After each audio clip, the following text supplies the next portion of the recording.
What's up guys? Welcome back again to my Facebook channel. And for today's video nga pala ay update ko lang kayo sa mga pupa natin dito na nagsisimula na ngang maging beetle. Ayan, so ito yung mga in-upload ko last week na pinagagawa namin pinaglalagay namin sa isang bottle. And ito na nga sila guys, sobrang dami nang naging beetle. And ayan, nagsisimula na rin sila maging color black.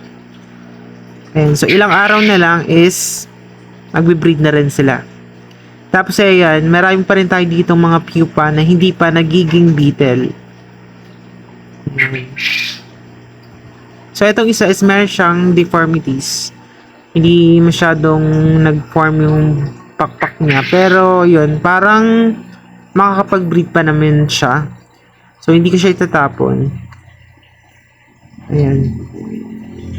So, dito nga guys, ay kinukuha ko na yung mga naging beetle kasi parang i-istorbo nila yung mga pupa natin. Kasi ang lilikot na ng mga beetle and yung mga pupa ay aapakan nila. Tapos, ayun, naglilikot din sila. Kaya yun, nilipat ko na sila doon sa isang lalagyan kung saan sama-sama nga yung mga naging beetle na. So sana ay magtuloy-tuloy na nga itong pagdami ng mga beetle ko para hindi na tayo kapasin sa stock ng superworm kasi yun nga na uubusan ako ng stock ng superworm dito. So kagabi nga is naglagay ulit kami ng mga superworm sa sauce cup.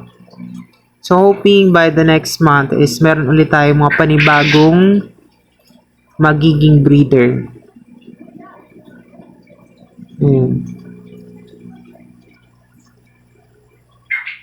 Sa mga nagtatanong, ayan, kung ano nga bang ginagawa ng mga beetle na to, is sila po yung mga nangingitlog. Sila yung nangingitlog ng superworm. So sa kanila nanggagaling yung mga superworm na nakikita nyo sa mga post ko.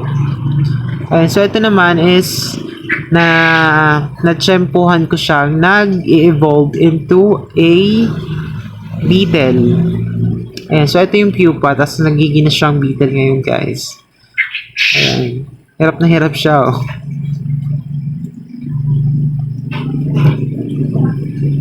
Diba? So ganyan sila mag-evolve, mag-transform into a beetle.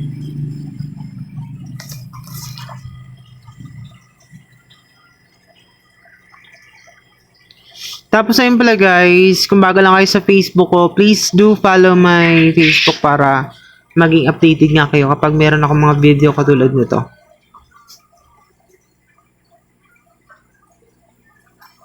Ayun, so ibabalik ko na nga siya dito. Isasama ko na siya sa mga kasamahan niya. So after ko nga makakuha yung lahat ng beetle is ibabalik ko na sila. Yun lang.